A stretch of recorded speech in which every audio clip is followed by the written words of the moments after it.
anak-anak semua, senang sekali berjumpa dengan kalian kembali di acara PA Anak GRI Bandung.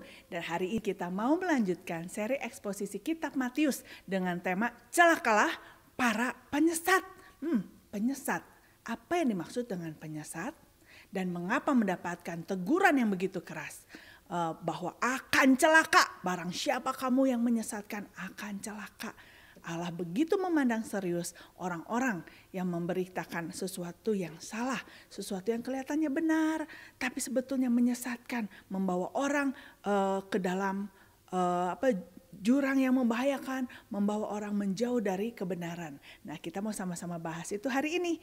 Tapi sebelumnya, mari kita sama-sama melatih lagu yang akan kita nyanyikan hari ini. Lagunya berjudul Kita Harus Membawa Berita. Berbalik daripada penyesat, kita harus bawa berita. Berita seperti apa? Berita yang benar, berita kabar baik kepada dunia yang di dalam gelap. Mari kita sama-sama melatih lagu ini, satu baitnya saja.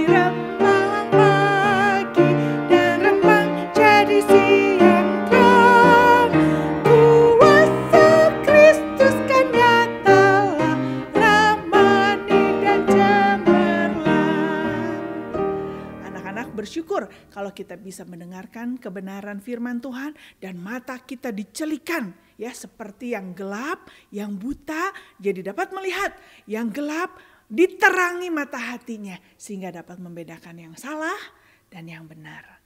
Mari kita sama-sama bersaat teduh sebentar untuk menenangkan hati kita dan mempersiapkan diri untuk mendengarkan firman Tuhan pada hari ini. Mari kita bersaat teduh, menundukkan kepala, berdiam diri di hadapan Tuhan.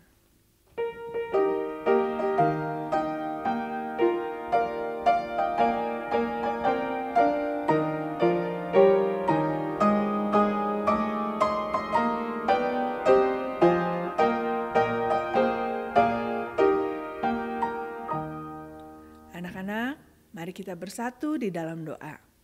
Semuanya lipat tangannya, tutup mata, tundukkan kepala. Mari kita berdoa. Tuhan Yesus, kami bersyukur kepada Engkau untuk kebaikan Tuhan, pemeliharaan Tuhan, dan penyertaan Tuhan hari demi hari, minggu demi minggu.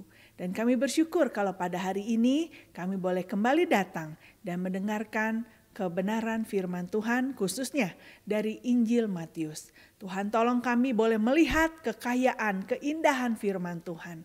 Tolong kami sehingga kami boleh bertumbuh di dalam kebenaran firman Tuhan. Dari sejak kecil Tuhan boleh memenangkan kami. Dari sejak kecil kami boleh memiliki hati yang mengasihi dan mau taat kepada Tuhan. Terima kasih Tuhan Yesus, di dalam nama-Mu kami berdoa dan mengucap syukur. Amin. Anak-anak, mari kita menyanyikan lagu tadi yang kita latih. Kita harus membawa berita, kita nyanyikan kedua baitnya.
bersama-sama mendengarkan firman Tuhan pada hari ini. Halo anak-anak sekalian, kita berjumpa lagi di dalam PA Anak pada hari ini. Dan kita akan membahas satu firman Tuhan tentang para penyesat, celakalah para penyesat. Mari anak-anak sekalian kita bersama-sama lihat terlebih dahulu ayat Alkitab kita dari Matius pasal yang ke-18. Mari kita membuka dari Matius pasal yang ke-18, ayat yang ke-6 sampai ayat yang ke-11. Matius 18 ayat yang ke-6 sampai ayat yang ke-11. Demikian firman Tuhan. Bapak akan bacakan bagi kita sekalian ayat yang ke-6 sampai yang ke-11. LAI memberikan judul siapa yang menyesatkan orang. Ayat yang ke-6. Tetapi barang siapa menyesatkan salah satu dari anak-anak kecil ini yang percaya kepadaku, lebih baik baginya jika sebuah batu kilangan diikatkan pada lehernya lalu ia ditenggelamkan ke dalam laut. Celakalah dunia dengan segala penyesatannya. Memang penyesatan harus ada, tetapi celakalah orang yang mengadakannya. Jika tanganmu atau kakimu menyesatkan engkau, penggalah dan buanglah itu. Karena lebih baik bagimu masuk ke dalam hidup dengan tangan kudung atau timpang daripada dengan utuh kedua tangan dan kedua kakimu dicampakkan ke dalam api kekal. Dan jika matamu menyesatkan engkau, cungkilah dan buanglah itu. Karena lebih baik bagimu masuk ke dalam hidup dengan bermata satu daripada dicampakkan ke dalam api neraka dengan bermata dua. Ingatlah, jangan menganggap rendah seorang dari anak kecil ini. Karena aku berkata kepadamu, ada malaikat mereka di surga yang selalu memandang wajah Bapakku yang di surga. Karena anak manusia datang untuk menyelamatkan yang hilang. Mari kita berdoa. Bapa di dalam kerajaan surga, kami bersyukur untuk kebaikan Tuhan hari demi hari.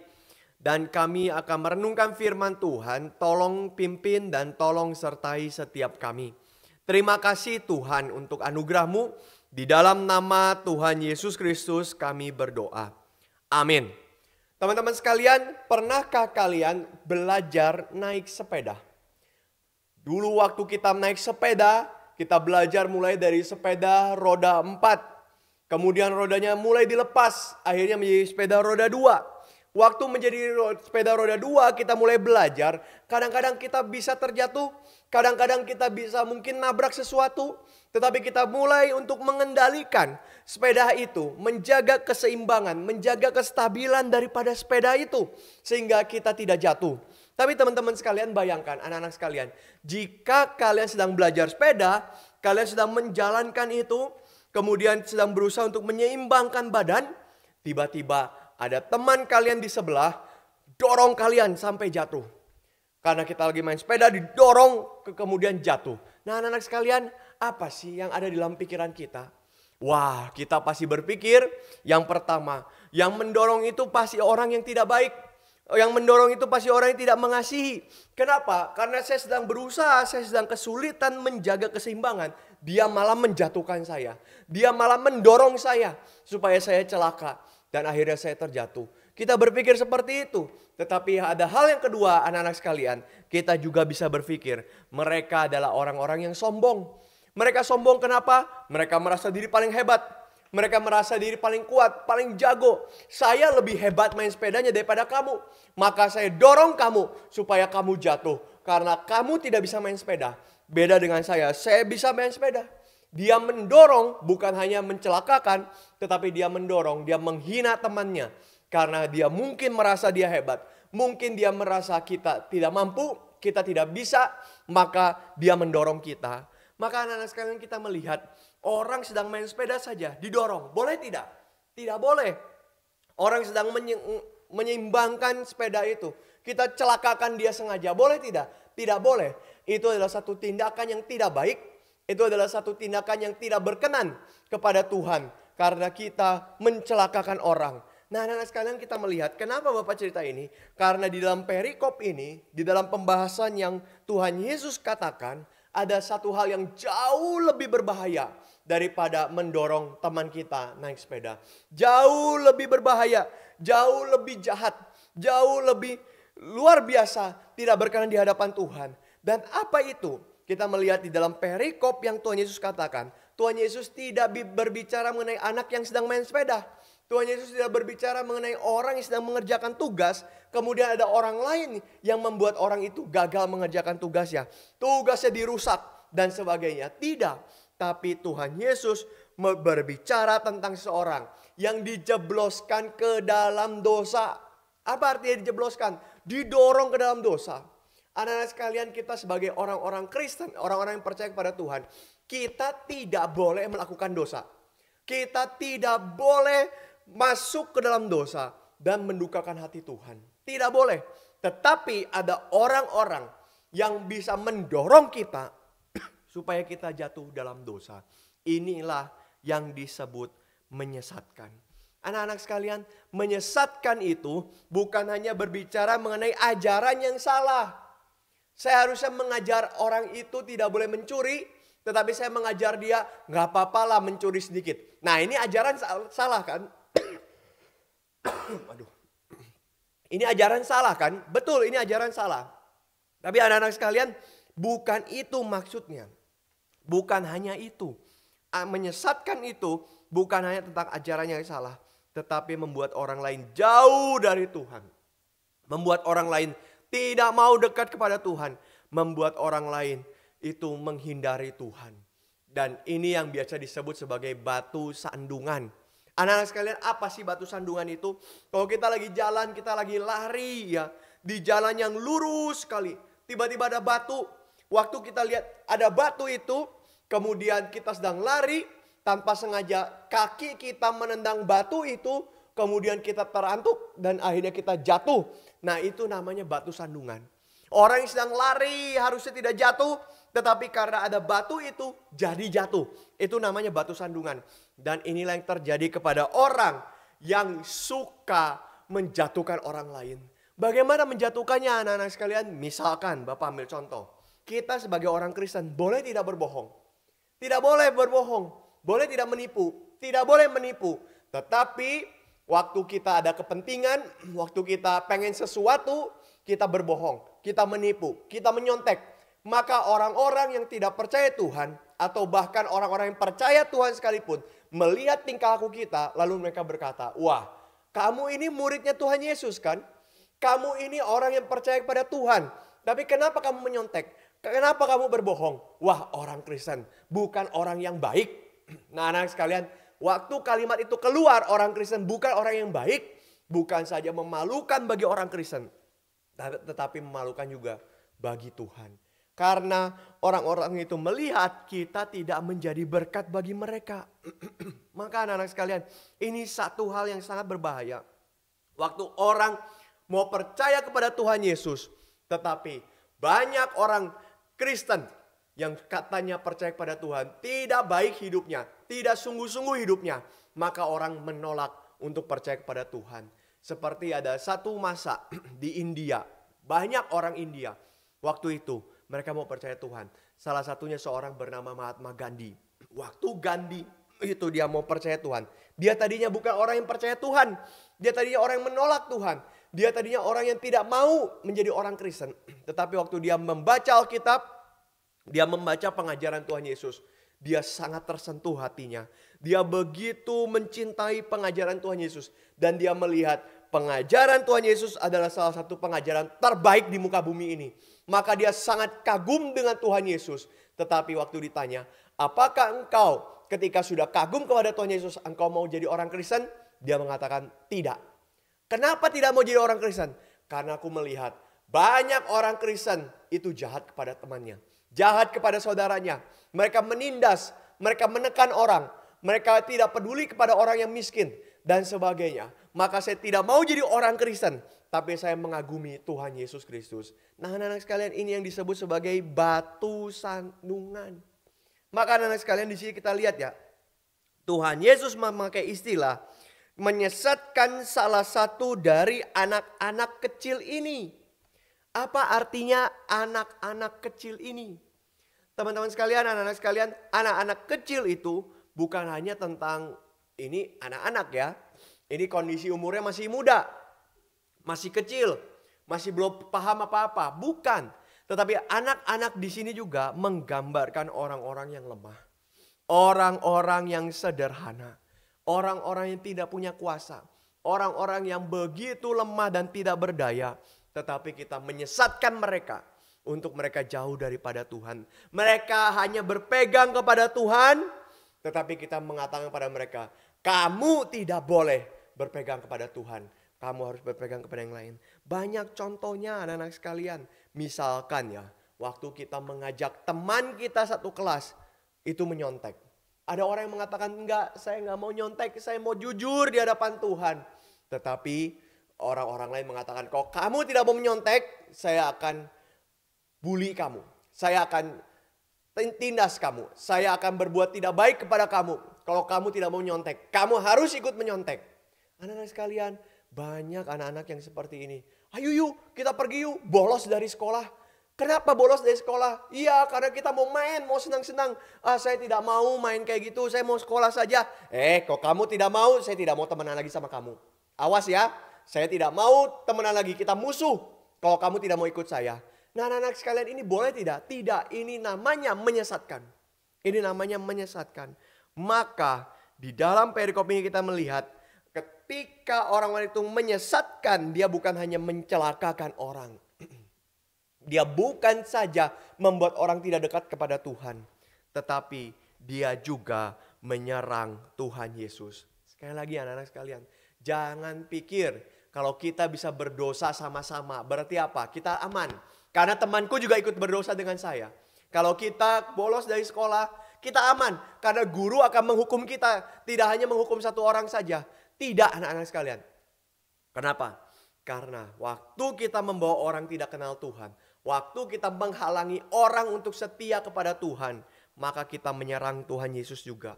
Kita sedang melawan Tuhan Yesus juga. Kenapa? Karena Tuhan Yesus adalah Raja Agung yang mencari orang yang tersesat. Ini ada di dalam ayat yang ke-11. Ayat ke-11 mengatakan apa? Karena anak manusia, siapa anak manusia itu?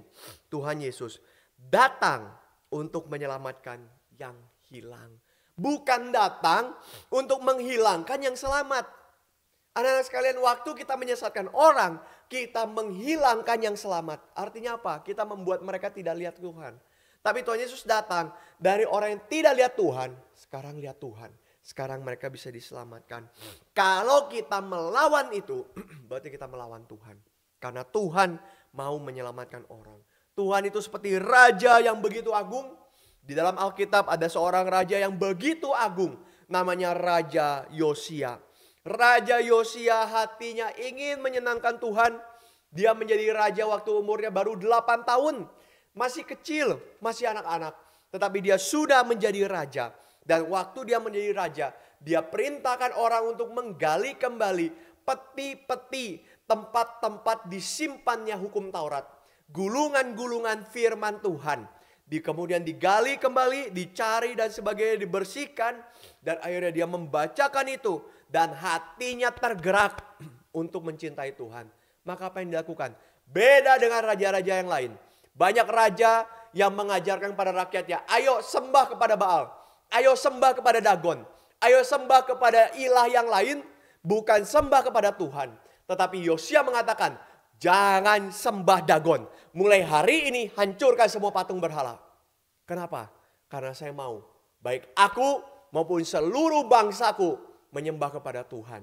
Hanya kepada Tuhan saja kami akan beribadah. Maka anak sekalian, dia melindungi orang-orang yang miskin. Orang yang tidak punya apa-apa. Tidak dimanfaatkan oleh dia. Tidak dihancurkan oleh dia. Tidak. Orang yang miskin, orang yang lemah mendapat perlindungan. Dan dia menjaga. Maka anak-anak sekalian kita lihat. Dia punya kuasa. Bukan untuk menjajah orang. Dia punya kuasa. Bukan untuk menindas orang. Yosia punya kuasa untuk melindungi orang. Supaya apa? Supaya hatinya itu tenang di hadapan Tuhan. Supaya orang banyak melihat kepada Tuhan. Dan dia bertanggung jawab kepada Tuhan. Anak-anak, kalau Yosia saja sebagai raja bisa seperti ini. Apalagi Tuhan Yesus Kristus. Tuhan Yesus Kristus bukan hanya membawa orang beribadah kepada Tuhan. Tuhan Yesus Kristus bukan hanya membawa orang mencintai Tuhan. Tapi Tuhan Yesus Kristus mati bagi umatnya. Mati bagi kita. Orang yang berdosa ini. Kita nggak suka dengan Tuhan. Kita tidak mau ikut perintah Tuhan. Tetapi Tuhan mati untuk kita. Dan membawa kita untuk mengasihi Tuhan. Membawa kita untuk mencintai Tuhan. Dan akhirnya kita menjadi orang-orang yang kenal Tuhan. Kenapa? Karena Tuhan Yesus Kristus. Anak-anak, maka dia mencari yang hilang. Bukan hanya dengan seluruh apa yang dia bisa lakukan. Tetapi dengan nyawanya mengganti kita yang hilang. Itulah Tuhan Yesus Kristus. Maka anak-anak sekalian, kita melihat kasih Kristus begitu besar bagi orang-orang yang tersesat ini. Oleh sebab itu, di dalam Alkitab jelas dikatakan, para penyesat pasti dihukum oleh Tuhan. Kalau kita menyesatkan orang lain, kita membuat orang lain jatuh dalam dosa, kita membuat orang lain tergoda untuk masuk ke dalam kejahatan, kita pasti dihukum Tuhan. Kenapa? Karena murka Tuhan ada kepada orang-orang yang seperti ini. Orang-orang yang menyesatkan yang lemah. Orang-orang yang membawa orang lain masuk ke dalam dosa. Tuhan begitu murka kepada mereka. Itu sebab Tuhan Yesus mengatakan apa? Lebih baik batu kilangan. Batu kilangan itu apa sih anak-anak sekalian? Batu kilangan itu adalah batu yang dipakai untuk menggiling padi. Menggiling gandum. Ya. Batu itu begitu besar anak-anak sekalian. Besarnya itu bisa sebesar roda mobil.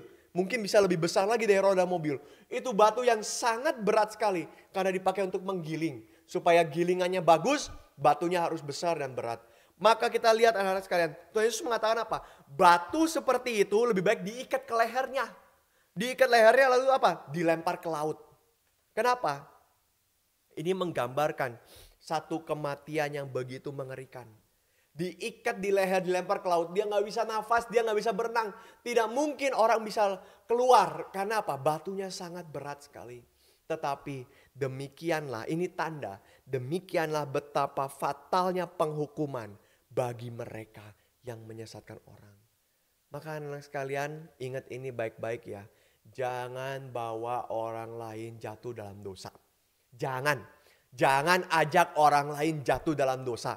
Jangan ajak orang lain, ayo kita lawan guru, ayo kita sama-sama berontak sama orang tua, ayo kita jahilin dia supaya dia celaka. Jangan anak-anak sekalian, karena Tuhan begitu marah kepada orang seperti itu.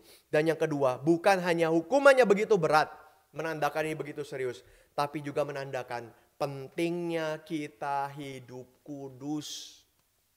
Hidup kudus, anak-anak sekalian. Hidup kudus itu artinya apa? Hidup yang berkenan di hadapan Tuhan. Kalau sampai orang lain melihat hidup kita, kemudian kita jahat, kemudian kita tidak berkenan di hadapan Tuhan, maka kita tidak hidup kudus. Maka anak sekalian, dosa itu yang kita lakukan bukan hanya bicara tentang diri saya sendiri. Kita mungkin mengatakan, saya kan melakukan ini, orang lain tidak rugi. Saya waktu mencontek, saya waktu melakukan suatu kejahatan, orang lain tidak rugi kok. Saya terus menyontek begitu, tidak rugi. Karena orang juga dapat nilai bagus. Saya juga dapat nilai bagus. Kita kan bagi-bagi. Orang yang korupsi. Orang lain bagaimana? Ya sudah, mereka juga korupsi, kita juga korupsi. Sama-sama untung. Tapi anak-anak sekalian tidak. Karena dosa sekali lagi. Bukan tentang kita rugi atau tidak. Bukan tentang orang lain rugi atau tidak. Dosa itu yang paling utama. Bukan tentang manusia yang rugi. Tapi tentang kita melawan Tuhan. Karena setiap dosa selalu merugikan Tuhan. Setiap dosa selalu melawan Tuhan. Maka kita harus sungguh-sungguh hidup kudus. Supaya kita tidak berontak kepada Kristus sebagai Raja kita. Kita tidak berontak kepada Dia yang telah memberikan peraturan kepada kita. Kita harus belajar hidup kudus. Kita harus belajar untuk tidak menjadi batu sandungan. Bukan hanya dengan kelakuan saya baik. Tapi kita belajar meneladani Tuhan Yesus Kristus dengan bagaimana Dia mengasihi siapapun yang datang kepadanya. Seperti perikop di atasnya. Anak-anak sudah membacanya ya, kita kemarin sudah bahas juga. Bagaimana Dia mengatakan anak kecil ini adalah yang terbesar dalam kerajaan surga. Dia menerima anak kecil. Di zaman dulu anak-anak sekalian, anak kecil tidak dianggap. Anak kecil itu seperti yang belum dianggap dewasa, belum dianggap jadi orang yang benar. Pendapat mereka tidak dianggap, segala sesuatu yang mereka miliki tidak dianggap. Anak kecil itu tidak pernah dianggap dalam struktur masyarakat waktu itu.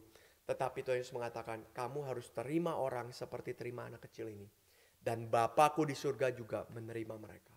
Maka anak-anak sekalian, kita pun harus demikian. Apa yang harus kita lakukan supaya kita tidak menjadi batu sandungan? Sekali lagi, yang paling utama hidup kudus. Yang kedua adalah hidup mengasihi siapapun yang kita lihat. Siapapun yang kita kenal, kita mengasihi.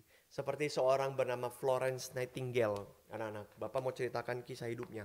Florence Nightingale adalah seorang perempuan muda, seorang perawat yang ketika ada satu perang besar sekali, perang Crimea namanya, di Teluk Crimea itu. Perang begitu besar antara tentara satu dengan tentara yang lain. Mereka berperang dan sebagainya, hancur, banyak korban jiwa, banyak yang cedera, yang terluka dan sebagainya. Tapi apa yang dilakukan oleh Florence Nightingale? Dia memang adalah kelompok dari negara A. Tetapi dia tidak hanya membela menyelamatkan orang di dalam negara A. Dia juga ambil orang-orang yang terluka dari negara B. Di medan pertempuran itu dia datang, dia lihat ada orang terluka, dia ambil. Ada orang terluka, dia ambil. Dia masukkan ke satu tempat dan dia rawat mereka sampai mereka sembuh. Anak-anak sekalian, inilah kasih Tuhan yang hidup di dalam kehidupan Florence Nightingale. Maka itulah dengan kita juga. Jangan kita cepat benci sama teman kita. Jangan kita cepat sebel sama teman kita. Akhirnya kita tidak mau main sama mereka. Kita pengen main sendiri. Jangan. Kita menjadi orang yang bisa mengasihi siapapun. Dan selain itu juga anak-anak sekalian, Kristus juga mengatakan apa? Ini bagian yang berikutnya. Kristus mengatakan apa? Harus potong tangan, harus potong kaki untuk mereka yang berbuat dosa. Kalau tanganmu berbuat dosa, potong. Kakimu berbuat dosa, potong. Matamu berbuat dosa, cungkil. Wah, anak-anak sekalian, ini ajaran apa ya? Terlihat sangat mengerikan sekali. Kita nyuri sedikit, potong. Kita apa, potong. Ini kelihatannya sangat mengerikan. Tapi anak-anak sekalian, yang dimaksudkan oleh Tuhan Yesus bukan kita mutilasi badan kita. Mutilasi itu apa? Potong badan sendiri. Jadi ini salah, jariku salah, potong. Ini jari potong. Bukan anak-anak sekalian ya. Tuhan Yesus tidak mengajarkan kekejaman seperti ini. Mengerikannya seperti ini. Bukan. Tetapi Tuhan Yesus sedang membicarakan satu gambaran. Dia pakai bahasa yang sangat kuat untuk menunjukkan apa? Betapa seriusnya dosa. Anak-anak sekalian, kalau dosa begitu serius, maka kita harus cepat-cepat menyingkir dari dosa. Jangan diam-diam, jangan nggak apa-apa lah, tunggu sebentar lagi. Nggak apa-apa lah, saya dosa sedikit. Jangan. Dosa itu begitu serius. Kenapa begitu serius? Karena dosa akan menjerat kita seperti lumpur hisap. Anak-anak sekalian, pernahkah kita lihat lumpur hisap? Lumpur hisap itu kalau tidak ada orang di situ, kalau tidak ada barang apa-apa, itu seperti tanah biasa. Tetapi waktu kita berjalan, kemudian kita terjatuh dalam lumpur itu pelan-pelan akan menyeret kita ke dalam, akan menelan kita ke dalam. Semakin kita bergerak, semakin kita keseret ke dalam. Semakin kita berusaha untuk keluar, semakin kita ketarik ke dalam dengan cepat. Itu namanya lumpur hisap. Anak-anak sekalian, maka waktu kita terjerat di dalam dosa, kita bisa lawan? Gak bisa. Kita bisa pakai kekuatan sendiri? Tidak bisa. Semakin kita pakai kekuatan, kita tenggelam. Dan itu menunjukkan betapa lemahnya manusia. Anak-anak, itulah dosa. Jangan pernah berpikir engkau bisa menguasai dirimu menghadapi dosa. Jangan. Jangan pernah berpikir saya hari ini berdosa, besok bertobatlah. Jangan. Karena kita tidak bisa mempermainkan dosa. Dosa itu akan mempermainkan manusia. Kita pikir kita mau bertobat, besok pun kita berpikir besok lagi bertobat. Besok pun kita berpikir besok lagi bertobat. Kita tidak pernah bisa bertobat sendiri. Tidak pernah. Kita tidak pernah bisa menang melawan dosa sendiri. Tidak pernah. Maka kalau kita tidak bisa mempermainkan dosa, jangan biarkan dosa tumbuh sedikit pun. Jangan anak-anak sekalian. Kita harus terus berharap kepada Tuhan. Kita harus terus berharap kepada firman Tuhan. Yang harus kita latih. Yang harus kita biasakan adalah mengerjakan pekerjaan Tuhan. Mengerjakan kehendak Tuhan. Bukan melakukan dosa. Bukan. Misalkan anak sekalian, kita tahu ya bahwa berbohong itu dosa. Waktu kita tahu berbohong dosa, jangan biasakan berbohong. Kita tahu menyontek itu dosa, jangan biasakan menyontek. Kita tahu apalagi mencuri itu dosa, Jangan biasakan mencuri. Kita tahu apa lagi? Menghina-hina teman itu tidak baik. Jangan biasakan menghina-hina teman. Kenapa anak-anak sekalian? Kalau kita membiasakan itu seperti lumpur itu, makin lama makin dalam, makin dalam. Sampai kita sudah nangis-nangis darah baru tahu. Anak-anak sekalian, banyak orang yang sampai sudah kecanduan begitu berat, kecanduan main game begitu berat, kecanduan macam-macam begitu berat. Dia sampai nangis-nangis pun dia gak bisa keluar daripada kecanduan itu. Kenapa? Sudah candu, sudah terhisap seperti lumpur tadi. Maka sebelum itu terjadi, matikan dosa itu. Matikan dosa. Kita belajar terus menerus tidak lakukan dosa. Bagaimana caranya? Bagaimana kita harus menjauhi dosa? Bagaimana kita mematikan dosa itu? Anak-anak sekalian lihat ya. Di sini Kristus berbicara apa? Di dalam konteks umat Allah yang menebusnya. Tuhan Yesus berbicara ini, penyesat ini bukan buat orang luar. Bukan. Tuhan Yesus bicara perikop ini, siapa yang menyesatkan orang ini? Bukan untuk orang yang tidak kenal Tuhan. Bukan. Tapi ini untuk orang-orang yang sudah menjadi umat Tuhan. Orang-orang yang masuk dalam kerajaan Tuhan. Maka dari itu anak-anak sekalian kita melihat Kristus berbicara tentang konteks umat Allah yang ditebus oleh Dia. Artinya apa? Kita bisa lepas dari dosa bukan karena kita kuat, bukan karena kita rajin, bukan karena kita hebat, tapi bersandar kepada Kristus yang terus cari kita. Ini kuncinya, seperti di dalam pasir hisap itu, lumpur hisap itu. Kita pakai kekuatan bagaimanapun tidak bisa keluar. Kecuali ada orang dari luar yang tarik kita sehingga kita bisa lepas dari lumpur itu. Itulah Tuhan Yesus Kristus yang tarik kita dari dosa. Kita diselamatkan dari kubangan lumpur itu dengan apa? Darah yang mahal. Dengan Kristus yang mati di atas kayu salib. Maka anak sekalian, kalau kita sudah dilepaskan, masih mau main ke lumpur? Bukankah kita sudah tahu lumpur itu akan membinasakan kita? Bukankah kita sudah tahu lumpur itu akan mematikan kita? Akan membuat kita hidup di bawah amarah Tuhan. Membuat kita hidup terus mendukakan hati Tuhan.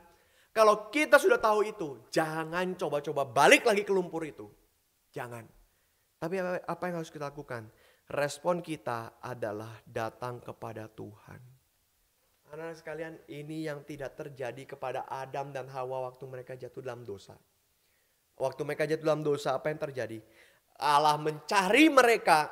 Adam, di manakah engkau? Tapi apa yang dilakukan oleh Adam? Adam lari, dia menyelamatkan diri. Dia mengatakan, Tuhan, waktu engkau datang, aku takut. Kenapa takut? Karena Tuhan menjadi ancaman buat dia. Yang terpenting dalam hidup dia bukan Tuhan lagi. Yang terpenting dalam hidup dia adalah diri dia sendiri. Diri dia sendiri. Sehingga dia tidak peduli dengan Tuhan. Anak-anak, jangan seperti ini. Yang terpenting dalam hidup kita bukan diri kita, tapi Tuhan. Meskipun kita dianiaya, meskipun kita sulit, meskipun kita bergumul, meskipun kita menderita dan sebagainya. Yang terpenting bukan cari aman untuk diri, tapi yang terpenting adalah saya kerjakan kehendak Tuhan. Biarpun orang-orang memusuhi saya mau setia sama Tuhan. Saya tidak mau melakukan dosa.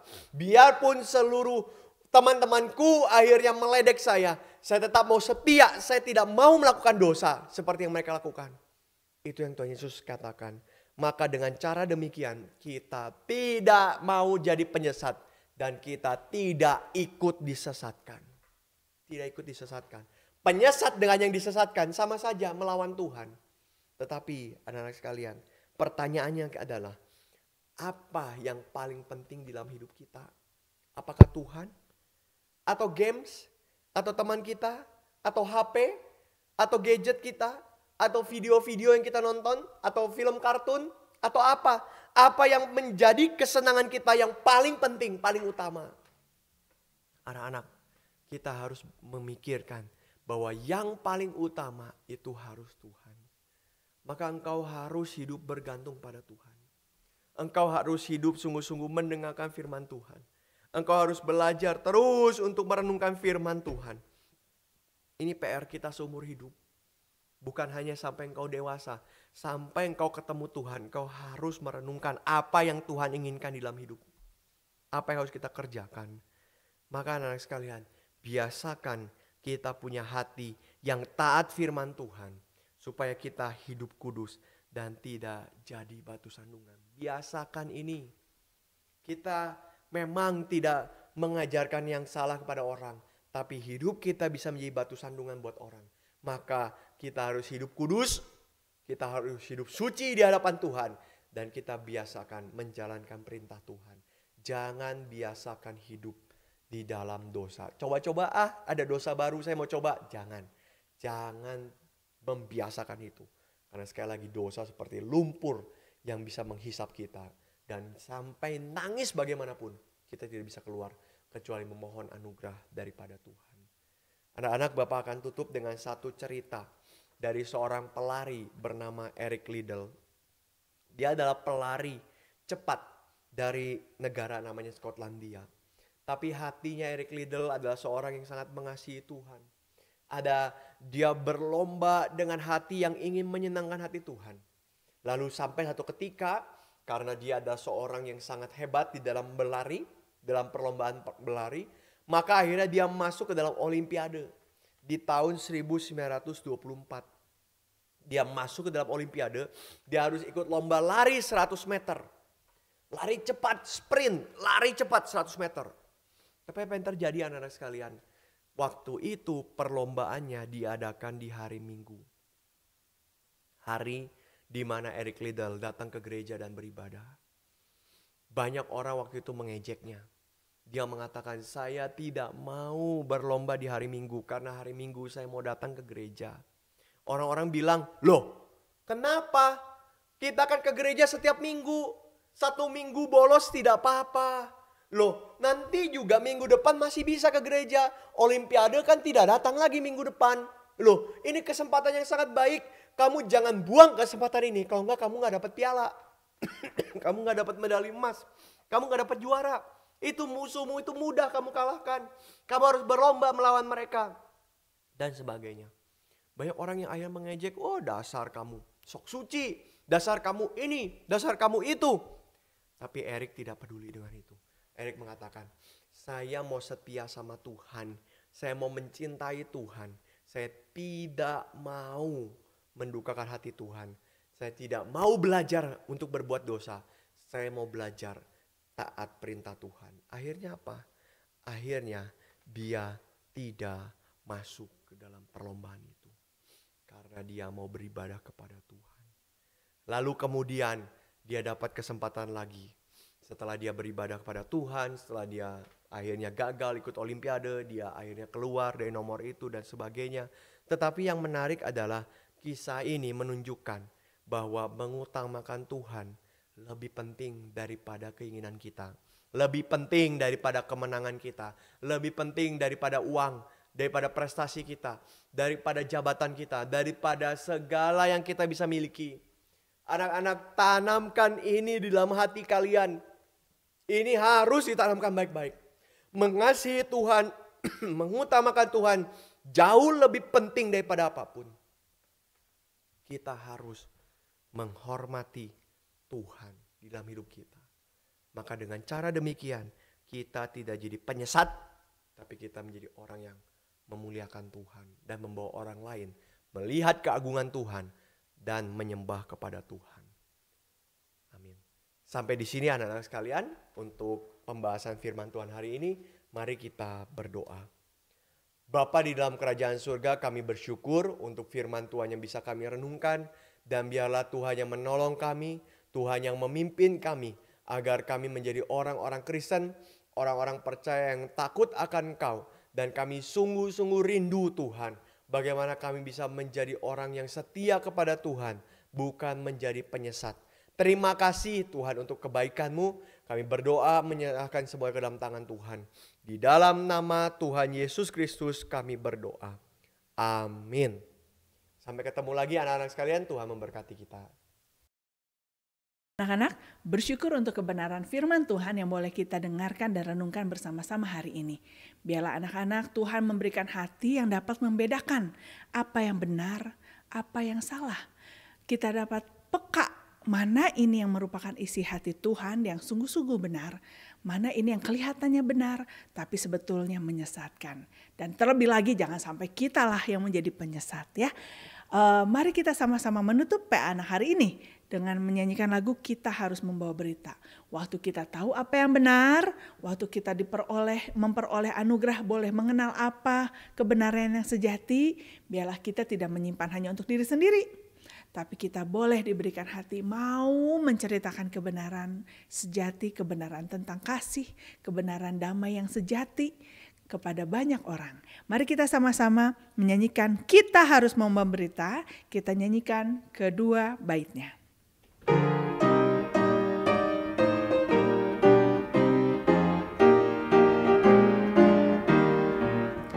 Kita harus membawa berita pada dunia dalam gelap tentang kebenaran dan kasih dan damai yang menetap,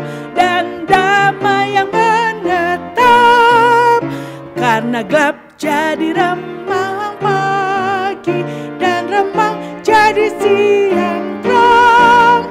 Kuasa Kristus kan nyatalah, ramani dan cemerlang.